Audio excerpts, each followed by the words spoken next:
honest with all of you, is a big part of my practice, and multiple levels, again, with clubs and different PSOs, provincial sport bodies,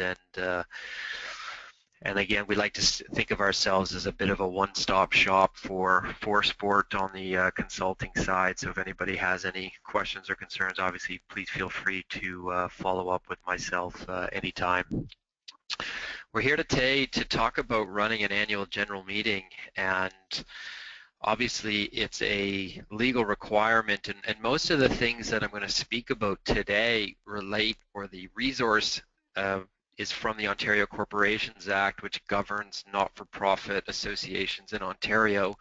If you are a unincorporated entity, meaning you're not registered as a corporation, then really there's very little guidance to provide to you with respect of a legislation or minimum requirements. There are, of course, the OSA minimum requirements, which we address a little bit throughout this presentation, but the majority of this is geared towards not-for-profits, incorporated.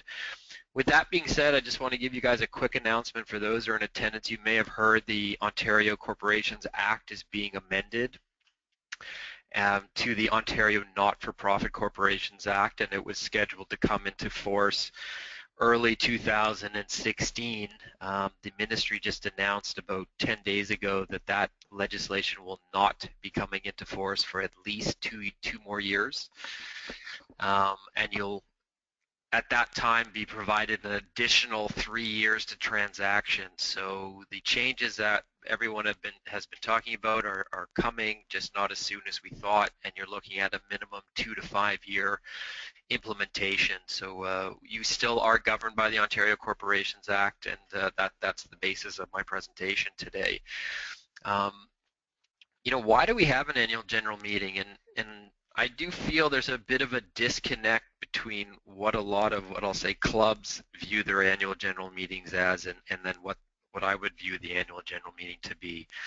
The purpose is really, from a legal perspective, quite strict. It's to amend the articles or the bylaws, to elect directors, to receive the audited statements. There's actually no requirement to approve or even to have a motion to acknowledge the acceptance of the financial statements. You appoint the auditor, and then I do see a lot of organization getting into what I'll call amending rules and other businesses. You must ensure your bylaws comply with the Act, and unfortunately or fortunately, I have several stories to back up a lot of the slides that I'm going to see, that you will see today. And there is always what I call that guy. And there's that guy who is very up to speed, very knowledgeable on Robert's rules, on the Ontario Corporations Act, and a lot of times we don't take that extra step of getting up to speed on those documents. And recently, not recently, but in the last couple of years, an organization called their annual general meeting, and one individual showed up with approximately 200 proxies. And the response to the proxies by the club was that we don't accept proxies. And the individual was well read and understood that proxies are mandatory. They are required to be provided to voting members under the Ontario Corporations Act. And that person expressed that view, which led to the annual general meeting being postponed. Obviously, the individual with 200 votes controlled the room entirely, had majority based on whatever he said, and that wasn't the intent of the meeting, so hence they had to adjourn it, provide proxies to all voting members, and reconvene at a later date. So obviously an inconvenience, and not a positive sign when we go through a meeting and you know, we're breaching the legislation or potentially our rules. Rules is an interesting thing. In my opinion, rules are within the authority, and what I'll say, rules and policies vest within the authority of the board. I'm very apprehensive to allow members to be involved in that type of motion. They obviously come in with a vested interest, whatever that may be, and we vote governors in or directors in to govern and to make decisions on our behalf.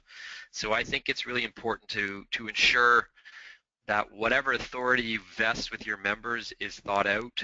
I'm not saying that all of this is black and white and in stone, but the bylaws become the authority of the members. So whatever's in your bylaws, in order to amend it, becomes the authority of members, which obviously may not be the best interest of the association when a decision's being made as a whole. New business or other business is something I also think requires a bit of attention. You know, do we put out a notice of new business? The reason I bring it up is I don't like when organizations get blindsided by a question or don't have the ability to answer, or a motion is put on the floor that maybe there hasn't been the opportunity to research or to make an informed decision. So the new business section I'll address shortly, but I do think it's something you must pay attention to. You have to have legally, and this is something that a lot of organizations struggle with, have to have your annual general meeting, and again, this all comes from the Ontario Corporations Act, every 15 months, within every 15 months and within 6 months of your fiscal year end.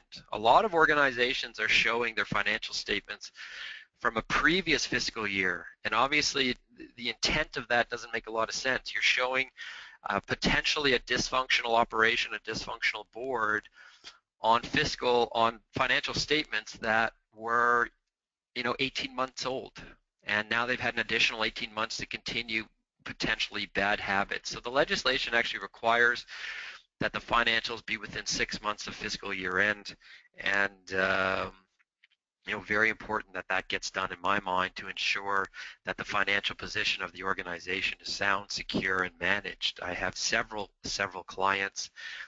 One recently just discovered there was $50,000 of unapproved expenditures by a director.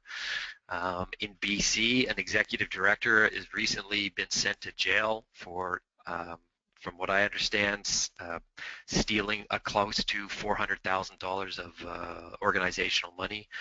And the stories go on and on. So having up-to-date financials is a requirement and really should be complied with from a prudent perspective as well as an information perspective. Notice of your AGM is actually a flexible concept. The legislation does not mandate a specific notice period, 21 days, 30 days, 60 days. The new legislation, which I spoke about earlier, will, but currently notice must be in accordance with your bylaws. So whatever that notice period is, make sure it works for your organization, it's reasonable, and it's not onerous, or is it too short where a small group of people can get together and in essence make significant changes. The Act allows directors to call a members' meeting at any time, again in accordance with proper notice. And the Act also allows members holding not less than 10% of the voting members, representing not less than 10% of the voting members, may requisition a members' meeting for a purpose connected with the corporation. And again, I think you have to be really specific as to what authority the members have within your governing documents, where again, a small group of members, 10%, can call a meeting to change the color of the uniforms. That's obviously not the intent of this section.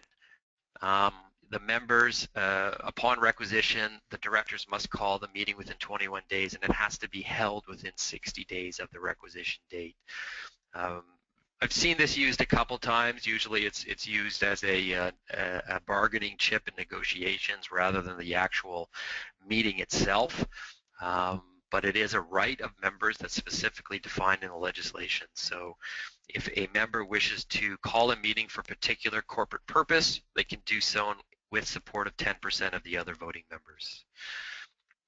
Please, again, as we're going through this, feel free to email or to write on the software here your questions, and we can attempt to answer them in a timely way, or if there's a particular other option to do so at the end, we'll do that. But please, as I'm going through this, write your questions down.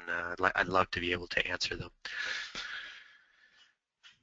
So some issues on notice. How will you notify members? It should be described in your bylaws. Really quite important in this day and age if you're still required to send out postage. Some of your soccer clubs have thousands of members. So a requirement to send to the last known mailing address could be in the $5,000 to $10,000 range, which obviously is not reasonable when we have email. So make sure your documents reflect how notice can be provided. Is it simply posting it on your website, sending out an email, things like that. So most, I would say, do provide email notice. Posting it on your website sometimes is not the best way of communicating, but make sure your bylaws do describe the appropriate manner of doing so. Most notice from what you guys have probably seen is you get an email saying the AGM will be at 7 o'clock on Tuesday, and at what location. I would like to see organizations take it a little step further, where you're actually providing information to your members to make informed decisions. Are you providing the financials in advance, or any amendments to your rules or bylaws, or the new business that's going to be discussed, so members can come in informed? At the federal level, and I want to be clear here, at the federal level, not applicable to Ontario corporations, they mandate that financials must be available 21 days before the annual general meeting. And of course, the rationale behind that is to allow people 3 weeks to review the documents before they get to the meeting. I'm not a big fan of when you walk into a meeting and there's a big table full of the agenda, the chair's report, the president's report, the high performance manager's report, the financial statement, and the bylaws, and you pick all these papers up, and then within 45 minutes to an hour, you're asked to make decisions on all these documents. It's not reasonable. And I think it also sets a practice to suggest, especially on the new business section, that we need to be responsible and managing these issues in a timely fashion, making informed decisions, and not having stuff come up from the floor and then it has a massive impact on the organization. And my favorite motion would be, I move that we no longer charge membership fees. And of course, everybody in the room thinks that's a wonderful idea.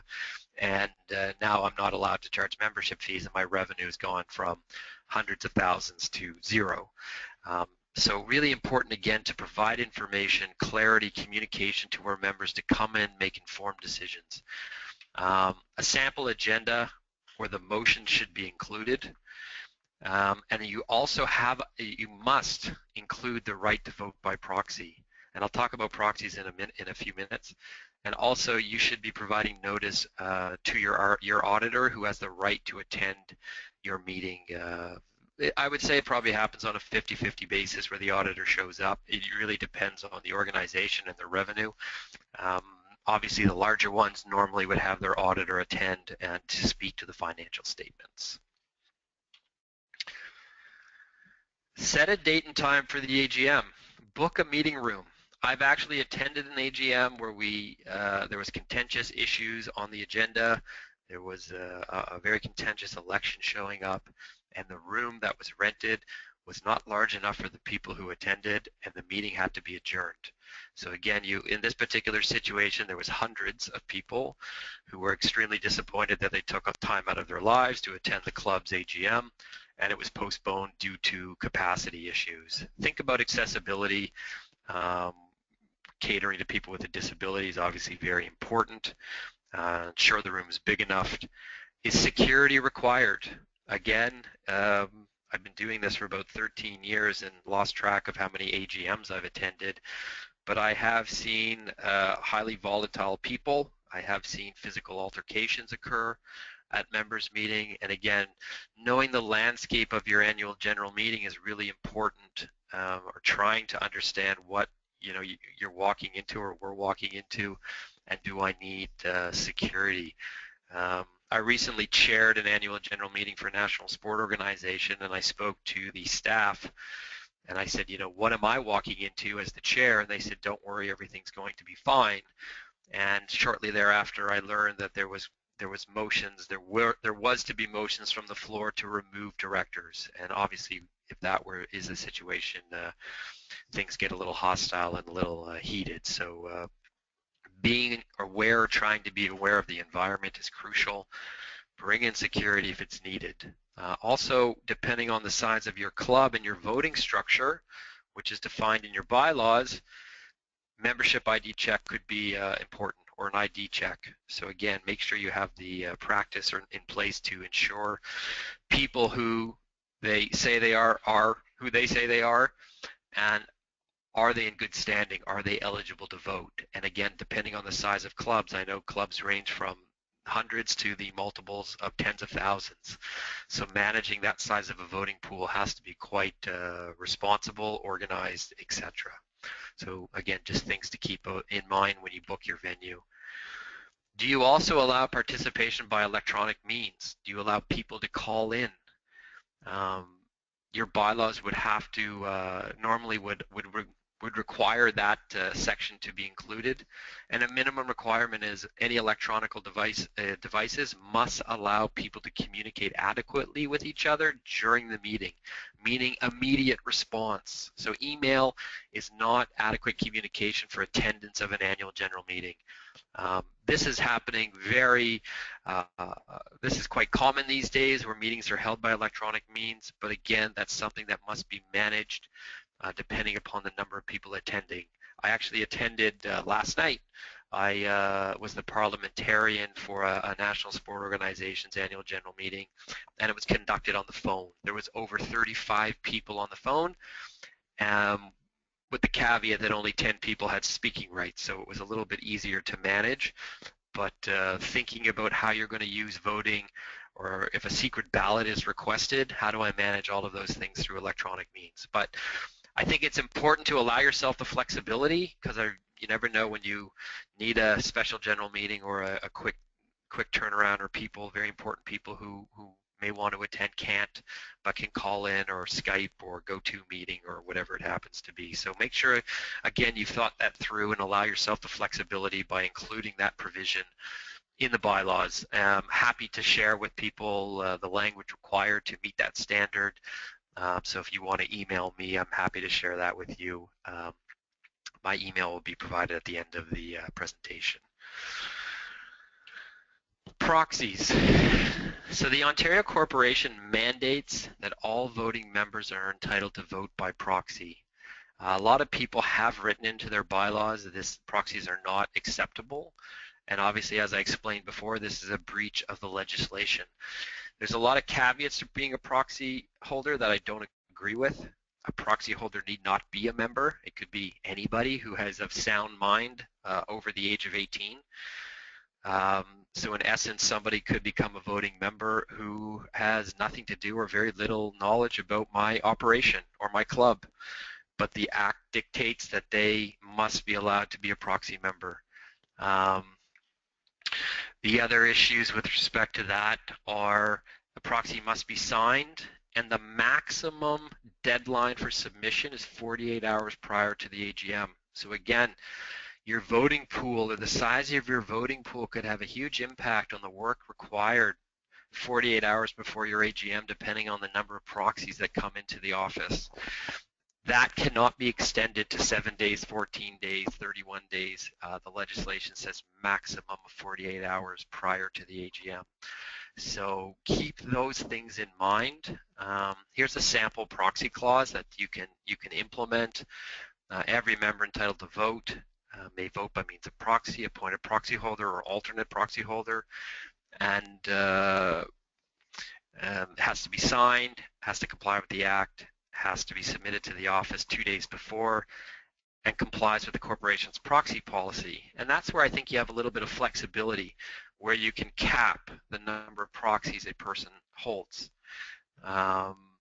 Also speaks to about who can hold a proxy. The Act says any person, which means it's quite broad, but I've on several occasions limited proxies to staff and contractors and people who would have a vested interest in the organization beyond an ordinary member. They may have a conflict or may ascertain a benefit the way the vote occurs. So again, thinking those things through from a proxy perspective are quite important in my opinion.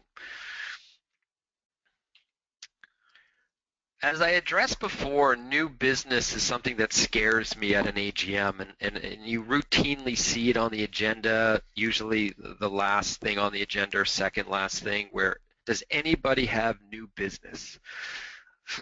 And that's when the floor kind of opens up, and mostly that's when discussions turn into operations, on-field decisions. Why is the turf not flat, and why didn't this field get mowed, and why are the socks have holes in them? And I've heard all of those things happen at soccer AGMs. And this section, like I said, it really scares me because I don't think the members should have carte blanche motions from the floor under the new business section. Set a timeline for the submission of new business 30 days prior to the annual general meeting. I really don't recommend new business from the floor. You just won't be prepared. The members in attendance may not be fully informed, and you have to provide yourself the ability to have submissions. The new legislation coming in play in 2 years actually deals with this, but the current legislation is silent.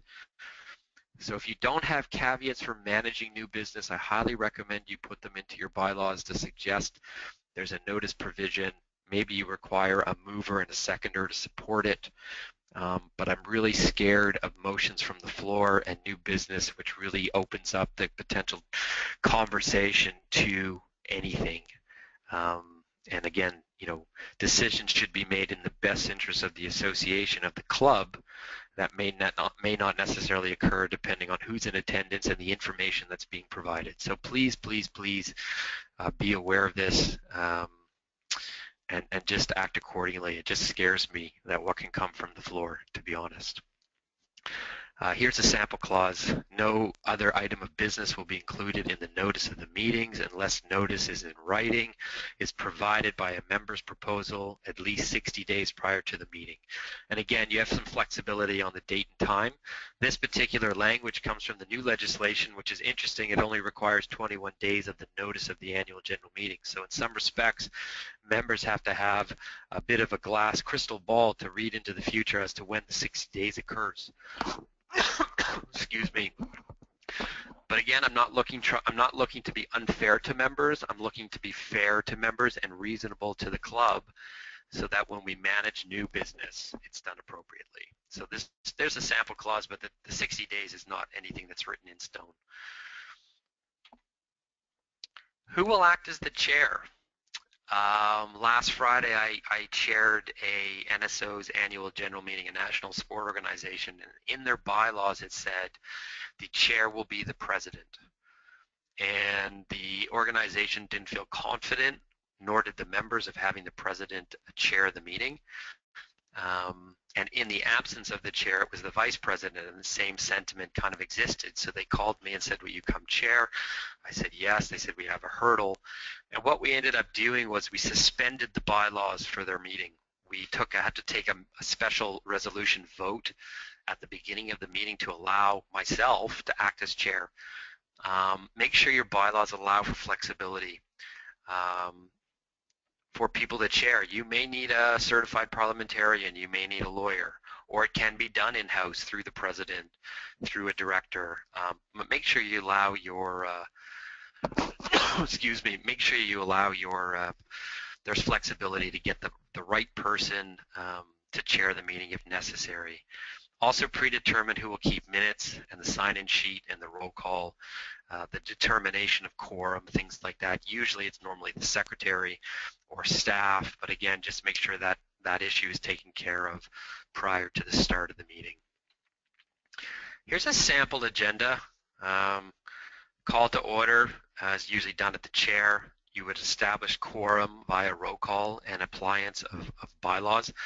Your quorum is not dictated in the legislation, it's dictated in your bylaws. Make sure your quorum is reasonable. I've attended meetings where quorum was a ridiculous number, and we spend the first hour calling people, asking them to come stand in the room so we can conduct business. Make sure it's reasonable, but make sure it's not where 3 people can get together and make changes. Approval of the agenda.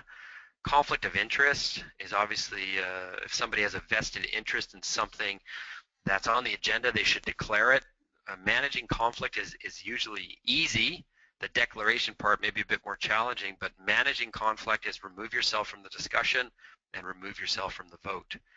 I'm going to get into all these other issues shortly here as we move through the presentation. But here's a sample agenda, and again, strategy may be implemented where you do bylaw amendments or where you elect the new directors. Usually once they're elected, they take office right away, hence hence doing it at the end. But again, strategy may be required depending on the issues before the organization. Without a quorum, you cannot make decisions. You can receive information, but you can't pass resolutions. So without a quorum, information can be shared. Robert's Rules requires a quorum be in attendance during the entire meeting. Meaning if quorum is 20 and I have 20 and one goes to the bathroom, technically I cannot pass a resolution at that time. But quorum does include proxy votes. So again, keep that in mind as you're going through your meeting and your quorum requirements to make sure it's reasonable, you can ascertain a meeting, and that it's not a small group of people getting together. With that being said, of course, an annual general meeting does require notice. So amending or accepting the agenda. Robert's Rules allows for amendments to,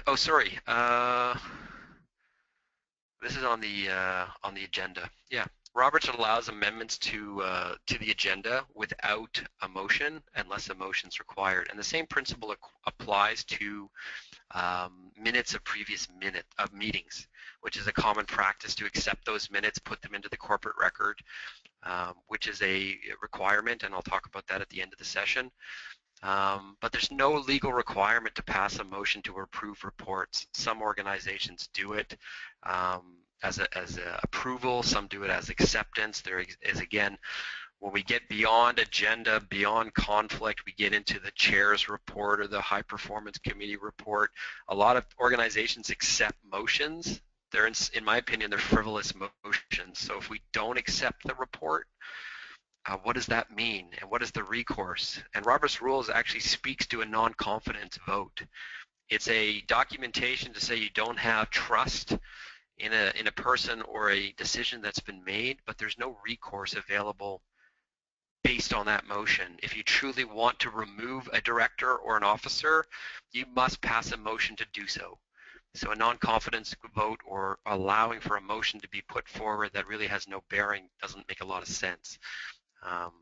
So I would probably recommend in this scenario when we talk about reports and the agenda and previous minutes, sorry, not the previous minutes, but on the reports, that you either have a motion that they were received or no motion at all. Of course, always a big factor in annual general meetings is the audit requirement and the presentation of financial statements. An auditor cannot be a director, officer, or employee of the organization, and an audit is mandatory unless revenue is less than $100,000 and all members consent. Again, depending on the number of members in your club, that's quite a number. I've never seen an organization ascertain that type of consent to waive the audit requirement. And the type of audit is not specified in the current legislation. It will be in the new legislation, but it's not in the current legislation. What it says is that you must present before your members a statement of profit and loss, statement of surplus, balance sheet, and auditor's report. There is no requirement to approve the audited statements. There's only a requirement that the documents be disclosed to the members. You want you to consider the OSA minimum requirements on audit, and I'll talk about those in a second. But again, if you don't accept the audited statements, there's no recourse available because of that motion. Again, you may want to have a motion to receive, but there is no required motion to approve. The audited statements must be approved by the board and signed by the signing authorities of the organization, usually the president and the secretary. Minimum standards for OSA are defined here. As you can see from the previous slide, there's no requirement to be an accountant to be an auditor. You just can't be a director, officer, employee. Again, that's going to change when the new legislation comes into play 2 years from now, but right now it can be anybody except the OSA mandates that it must be, they require that the audit be defined by the Chartered Accountants Act and by a public accountant. So again, the OSA has taken the minimum standards that the Act has and made it more onerous. And you can see here, based on registered individuals or revenue, what kind of audit you're required to do. Is it simply a notice to reader, a review engagement, or an audit? And of course, each one of these significantly costs more money to have done. So please be aware of that.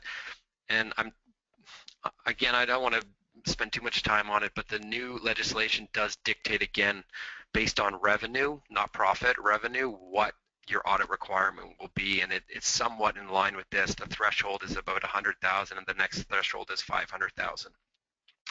But of course, in order to be a member of the OSA in good standing, you must comply with these requirements. Amending bylaws requires a special resolution of the members, but the Act actually allows the directors to amend bylaws, which will have full force and effect until approved or rejected by the voting members via special resolution at a members' meeting.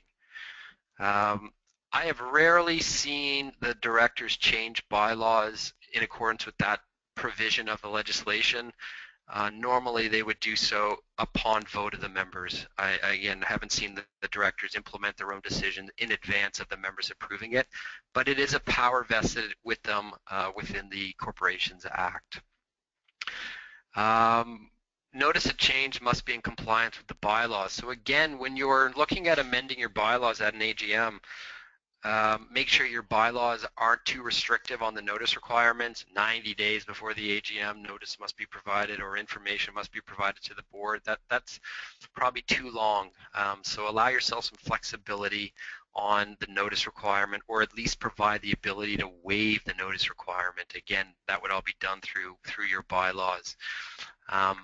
But in summary, the board can amend bylaws, which would be effective immediately until approved or rejected by the voting members via special resolution. In order to be a director, you have to be 18 years of age, not be a paid employer or contractor. That's something subjective that I see a lot of organizations implement into their bylaws. Not have been found under the Substitute Decision Act or Mental Health Act to be incapable. A lot of people like to implement their own opinions with that particular section, but that's not legal.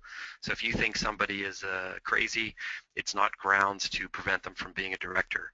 They have to have the power under law to contract and not be in the status of bankrupt. So these are some of the questions you may want to ask with respect to your eligibility of people running for the board. Election should be held in accordance with the organization's bylaws. So what kind of vote is required to approve a director? Again, the new legislation is going to dictate that it must be ordinary resolution. It's not just the person with the most votes. It'll be the person with the most votes and ordinary resolution, which is a practice the OSA applies.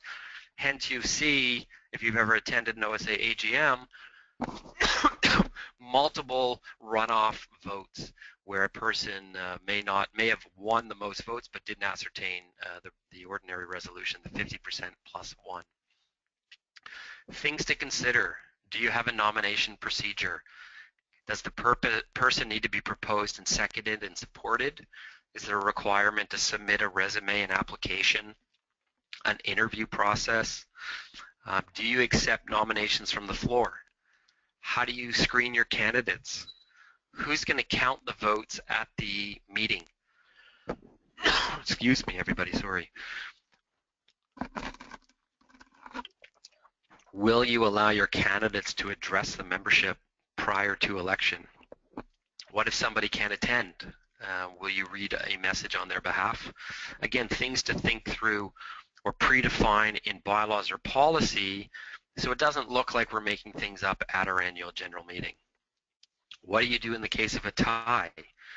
Do you allow the chair to to cast a deciding vote? Do you flip a coin?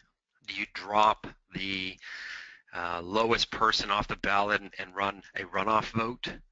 Again, all things to consider when we get into elections and managing this process at an AGM.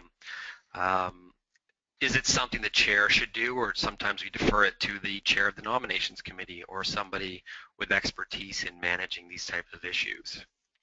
And lastly, do you keep the ballots or destroy them? Routine practice is, of course, to destroy them. I have very rarely seen any organization hold on to them for any period of time.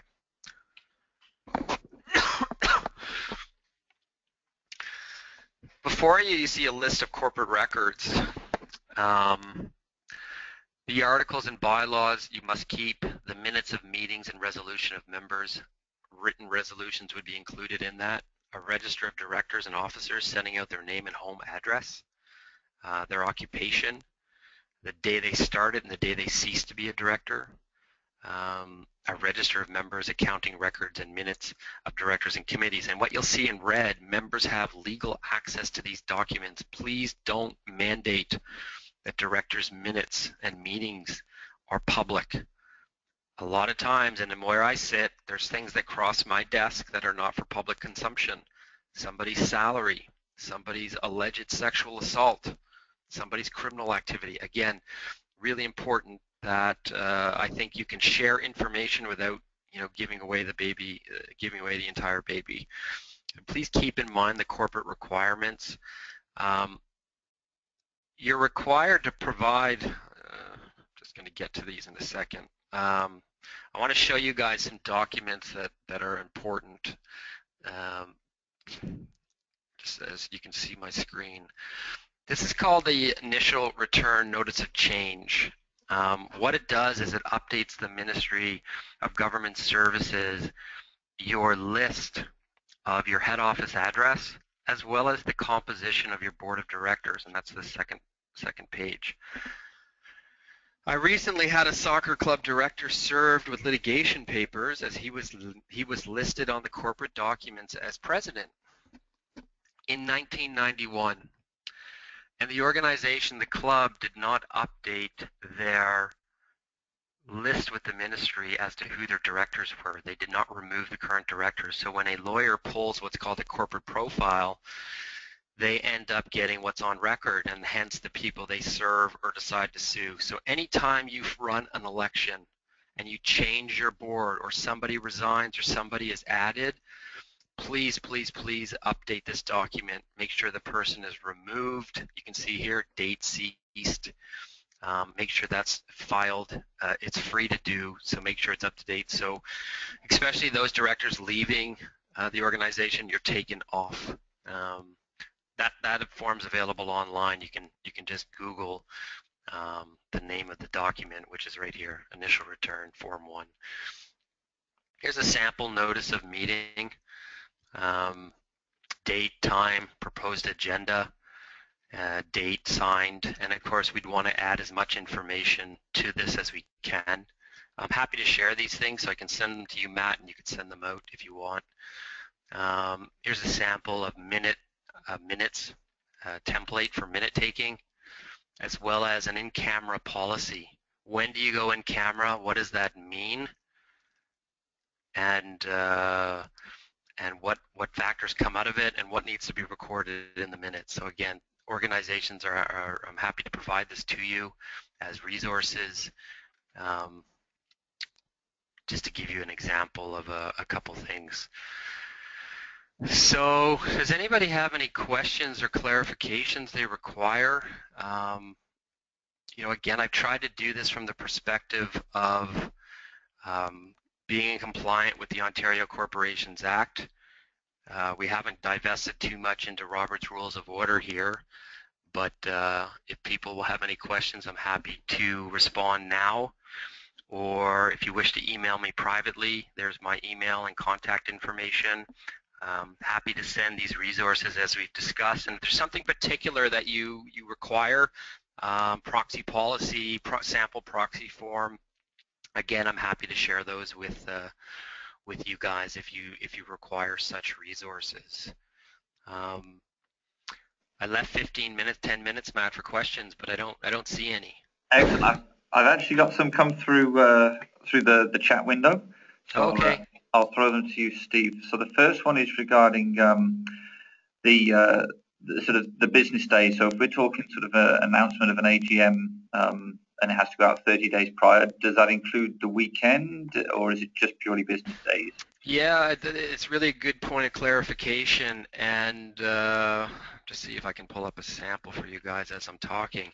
There's no requirement in the legislation to say business days or non-business days, so usually it's something we would define in the bylaws, which would say a business, including weekends and holidays or not. So there is some discretion there. I would say if your bylaws are silent on that particular issue, then let me see if I usually we would do it here. Yeah, days, including weekends and holidays. I'm assuming everyone can, Matt, you can see the bylaws I just put out? Yeah. Yeah. So you can see we define it in the bylaws as to what that means, but if your bylaws are silent, in my opinion, it would likely include every day. Of course, people would disagree, could easily argue the other side of that, but my opinion is a day is a day. Good. Okay, thank you for that. And great that you mentioned the templates. I've had 2 or 3 requests to follow up on those and see if people can get a hold of them. So the conclusion is this webinar, if you send them through Steve, I can distribute them, or people, as you say, can reach out. Yeah, why don't I'll send them to you, Matt. I know you probably have the attendees' addresses, so I'll do that. And if people don't get them, in a couple of days, feel free to email me directly. Okay. You mentioned proxies. I'm just going back to that. Got just a clarification that it is mandatory right now. Yeah, so it's mandatory. Go ahead. Just to make them available. Just a clarification whether that was coming in the new legislation or it's in existence right now. It's in existence now, and it is something a lot of people overlook. And it will be in the new legislation as well. That will not change. I'll give people a caveat on that. There is the law, which is the legislation, which obviously most of us, or me particularly, would say you must comply with. And I have seen organizations, successfully argue their bylaws. But of course, if push comes to shove, the legislation is going to prevail.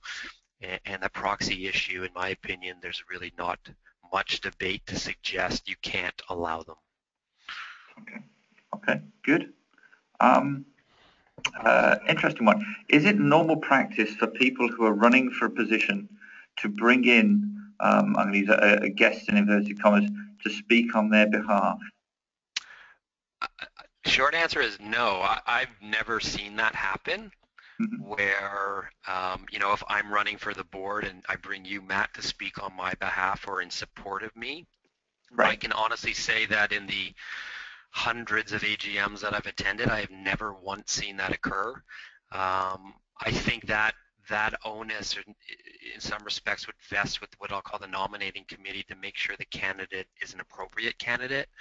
But I've never seen somebody speak on behalf of a candidate. That candidate would normally speak on behalf of themselves, unless they were absent, which I've seen, the chair read a letter from the candidate, but I've never seen a supporter stand up and speak with the candidate there. Right. There'd be some question of impartiality for sure. Bringing your fan club along. Yeah, correct. I'm really not interested in hearing. This is my opinion, of course. Not interested in hearing from the cheerleading squad. I'd like to hear from the individual, obviously. Okay. Next one, we've got some good questions here. So, with regard to a director whose position is up for election,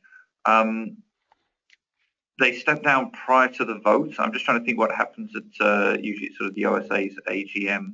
So when the announcement of the elections are happening, they physically remove themselves from the head table. Yeah, I think that's a good question. I think that's more of a show of good faith to kind of walk away from the head table. The legislation actually says that a director holds office until somebody is duly elected to replace them. Okay. So I think technically from a legal perspective, they would stay as a director until Steve Indig is ratified as president. Right. Or whatever it happens to be. But you say that the optic is like good faith that they're removing themselves. Yeah, exactly. And then Okay. of course, if they rerun and they win, they go take their seat again. But technically, they would maintain that seat um, pending the outcome of the annual general meeting. I'll give you a quick example there, Matt. I just had a client. They kind of got caught in that 6-month window of having their AGM. Mm-hmm. Where they weren't prepared to present present their financial statements within 6 months of year end. And what they ended up doing was a bit creative. They had their meeting in June, which included elections, but their bylaws were quite specific to say the directors do not assume office until the end of the meeting. Well, because they couldn't present their financial statements because they weren't ready, they postponed. Sorry, what did they do? They not postponed. They paused their annual general meeting to last night. So I had June, July, August, September, where you knew you were a director because you won the election, but you weren't allowed to assume office because of the bylaw said at conclusion of the meeting, which was yesterday. So it was a bit of a conundrum for them, and it was something obviously they'd never experienced before. And I had the lovely ability to be the parliamentarian at that meeting as this was kind of going on. Right. At the end of the day, we went to the membership and said, here's what the bylaws say, here's Okay. what the act says, and how would you guys like to, what would you like to do? And they agreed as a group kind of through that transition. But because their bylaws were so specific to say at the end of the AGM, they had that 4-month crossover. Normally, like I said, it would be upon a person duly elected. Right. But they got that loophole. That's right. That period. So just following up on that, if no one runs for that position, is that board member obliged to stay? Do they have to resign? I guess we're sort of talking about the term and sort of clearly stating their term of office. Yeah, normally the person would vacate and the position would sit vacant. Again, we're kind of getting into bylaw interpretation as to when a term starts and when a term ends. Normally what I would see is that position would stay vacant if nobody chose to run for, director of House League or whatever it happens to be. And just a caveat on that, Matt, is I think there's a little disconcert or maybe a little miscommunication on, well, if that position's not filled, I can appoint somebody. And that's true when it's midterm. But if a person's term has ended, the members must fill it. The directors cannot. Only in the case of a vacancy because of resignation or removal, not end of term, can the board appoint it. Can the board fill it? Okay, that's good. Good clarification. Everyone's favourite question: what is the ideal length of an average AGM? I'm laughing because I've got extremes. So I've attended an AGM that was 6 minutes. Wow. And the way they pulled that off was their voting members were their board. So they had a 3-hour board meeting in the morning, had lunch, came back from the AGM, and because they had discussed all the elections, all the financial statements, all the reports during the board meeting, they just went through the motions and approved them. I have attended meetings that have gone on for 4 to 5 hours. Some of them even go, I can't say I've been a part of it, but I know AGMs that go multiple days. Right. Most of them, again, quick example, Matt, was my 4-hour one. They basically revamped their bylaws, and of course, we redrafted a 10-page document, and we got to the members meeting, and they said, okay, motion to approve the new bylaws, and someone put their hand up and said, what are you talking about? We just got these 2 minutes ago. And I said to the executive director, you didn't pass these out in advance? And he said, no. And then 2.5 hours later of going through it line by line, we approved the bylaws. Oh. So it really, in my opinion, depends on the state of affairs of the organization. I chaired an AGM on last Friday. It went 2.5 hours. A majority of the 2.5 hours was they realized there was a $50,000 deficit and inappropriate expenditures. So of course there was a million questions on where's the money, who took it, how do we get it back, what's going on. Without that particular issue, we probably would have been hour to an hour and a half. Right. So I would say anything under an hour is great. And again, you kind of have to be a little strategic on what you present in your reports, because obviously as you present information, it raises questions. So you've got to be a bit strategic on what's presented to the members and what's going to lead or open a can of worms that we hadn't planned on. So I would say if you can keep it between an hour and 90 minutes, you're doing some really good things. And if it goes beyond that, then we've got some contentious issues. Right. Good. Okay, a couple more questions to round off then. How can an organisation find out who is on record with the ministry as directors of their club? Good question. So there's two ways of doing that. You can pull what's called a corporate profile report. It costs you about $50 to do that. That will tell you who's on the board, but it won't allow you to change it. I actually have the ability through a search company, a corporate search company. I can pull the list. We can update it electronically, and it costs about the filing fee is about $60. Right. But once I pull the information, it's $60. Okay.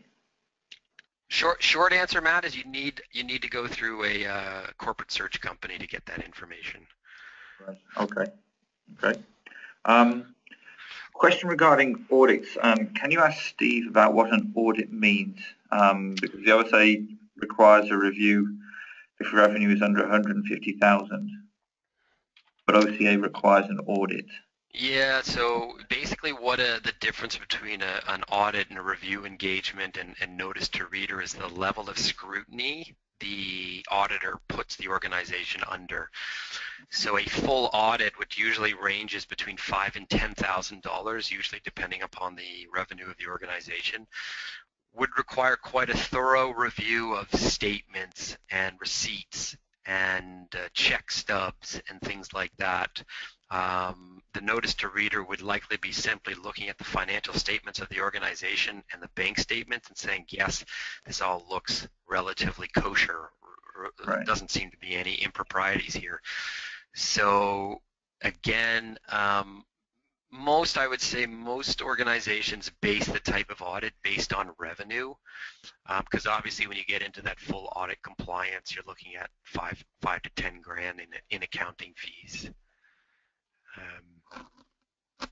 That when the new legislation comes into play, and I want to again be really specific, 2 to 5 years from now, they are going to predetermine what kind of audit you have to do. So if you do have revenue of that $500,000 range and you're not doing an audit, you probably should start, budgeting for one. Right. Okay, good, thank you. Okay, one last one then. And you may have just covered that earlier. Is it okay to elect directors at large and then assign positions at a separate board meeting? Absolutely, and to be honest with you, I'm a big fan of it. I find when people want to be on the board and you've got predetermined positions, they may get pigeonholed into a portfolio to which they don't have expertise. So I love having directors at large elected. We get to the first board meeting. Matt, what's your skill set? Steve, what's your skill set? Robin, what's your skill set? And we then assign portfolios based on our skill set. Putting somebody into a, accounting role, a treasurer's role, and they know nothing about business or nothing about QuickBooks or any accounting software doesn't seem to be a recipe for success.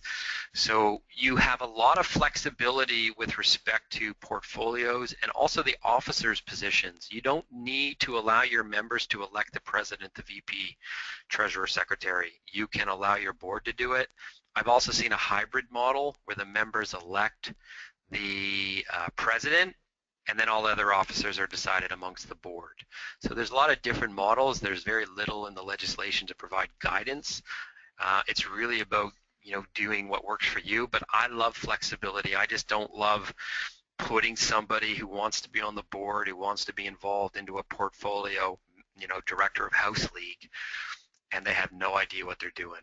So that to me is really crucial. And as all of you know, depending on who shows up and how many friends they bring, they can really dictate the way the meeting goes. Mm-hmm. Yes, excellent. That's a really great response. Thank you, Steve. So that's the end of the questions. Again, thank you very much. That's some really good information. We will post this webinar online on the OSA website, so it'll be available to revisit and share the night before, the week before your AGM, just to refresh on some of the key points here. And then with regard to the templates that Steve had mentioned, we'll get those distributed to you. And if there's a way, we can post some of those on the OSA website for wider use. As everyone can see, proof match. Look at that proficiency. Everybody, Matt has them. You're setting the bar Sorry, very high. Can you hear me? Yes. Yeah, sorry. Very good, very good. Excellent. With all that said, Steve, well, thank you very much for your input. As always, very, very insightful. And we'll leave your contact details up there for a few seconds and let people take that information. And we'll look forward to speaking to you again very soon, no doubt, on another webinar. All right. Thanks, everybody. Thanks for listening. Enjoy. Good luck with your seasons and your AGMs. Great stuff. Thanks, Steve. Take care. Okay. Bye. Bye.